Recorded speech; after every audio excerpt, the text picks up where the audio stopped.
Tsunami एक परिचय। Tsunami एक प्राकृतिक आपदा है। यह समुद्र में उठने वाली विशाल लहरों को कहते हैं। सुनामी शब्द जापानी भाषा से आया है, जिसका अर्थ है बंदरगाह लहर। सुनामी लहरें बहुत ऊंची और शक्तिशाली होती हैं। ये लहरें तटों पर टूटती हैं और भारी तबाही मचाती हैं। सुनामी का कारण समुद्र के अंदर होने वाली भूकंपीय गतिविधियां होती हैं। जब समुद्र तल में भूकंप आता है, ज्वालामुखी विस्फोट होता है या जमीन धंसती है, तो पानी में भारी हलचल पैदा होती है। यह हलचल विशाल लहरों का रूप ले लेती है, जिन्हें सुनामी कहते हैं। सुनामी का जन्म समुद्र के अंदर की कहानी। सुनामी का जन्म समुद्र की गहराइयों में छिपा होता है। पृथ्वी की सतह विभिन्न प्लेटों से बनी है, जो लगातार गतिशील रहती है। जब ये प्लेटें टकराती हैं, तो भूकंप आता है। यदि यह भूकंप समुद्र तल के नीचे आता है, तो पानी में कंपन पैदा होता है। यह कंपन समुद्र तल से ऊर्जा मुक्त करता है, जिससे पानी ऊपर उठने लगता है। यह ऊपर उठता पानी विशाल लहरों का रूप ले लेता है, जो सभी दिशाओं में तेजी से फैलती है। यही लहरें जब तटों पर पहुंचती हैं, तो सुनामी का रूप धारण कर लेती हैं। तबाही का मंजर, सुनामी का कहर। सुनामी लहरें तटों पर पहुंचते ही अपना विकराल रूप धारण कर लेती हैं। ये लहरें बहुत ऊंची होती हैं और भारी मात्रा में पानी लेकर आती हैं। जब ये लहरें तटीय इलाकों से टकराती हैं, तो भारी तबाही मचाती हैं। घर, इमारतें, पेड़ पौधे सब कुछ इन लहरों के आगे धराशायी हो जाते हैं। सुनामी से जान माल का भारी नुकसान होता है। यह आपदा मानव सभ्यता के लिए एक बड़ा खतरा है। भारत और सुनामी एक दर्दनाक रिश्ता।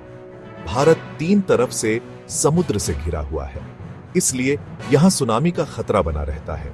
2004 में आई सुनामी ने भारत को बुरी तरह प्रभावित किया था।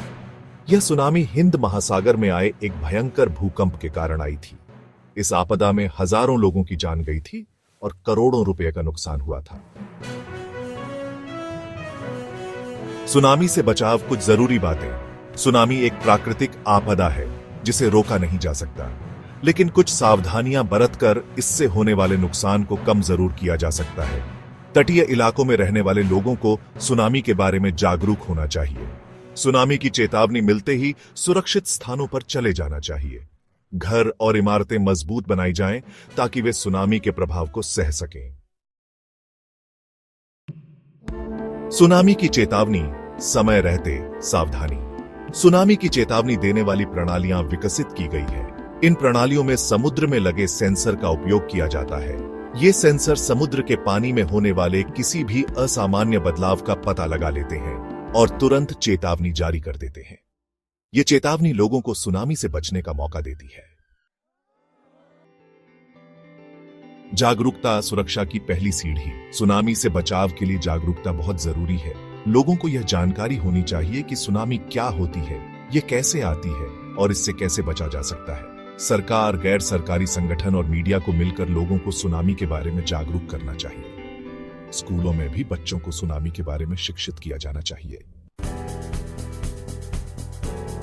सुनामी के बाद पुनर्निर्माण और पुनर्वास। सुनामी के बाद प्रभावित इलाकों का पुनर्निर्माण और लोगों का पुनर्वास एक बड़ी चुनौती होती है। सरकार और अन्य संगठनों को मिलकर इस चुनौती का सामना करना पड़ता है। लोगों को खाना, पानी, दवा और आश्रय जैसी बुनियादी सुविधाएं उपलब्ध कराना पहली प्राथमिकता होती है।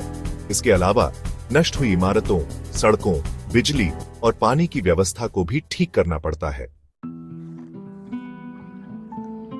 निष्कर्ष, प्रकृति के साथ सामंजस्य। सुनामी एक भयानक प्राकृतिक आपदा है, जो हमें यह याद दिलाती है कि प्रकृति के साथ छेड़छाड़ महंगी पड़ सकती है। हमें प्रकृति का सम्मान करना चाहिए और उसके साथ तालमेल बिठाकर रहना चाहिए। सुनामी के खतरे से पूरी तरह बचा तो नहीं जा सकता, लेकिन जागरूकता और तैयारी से इससे होने वाले नुकसान को काफी हद तक कम जरूर किया जा सकता है।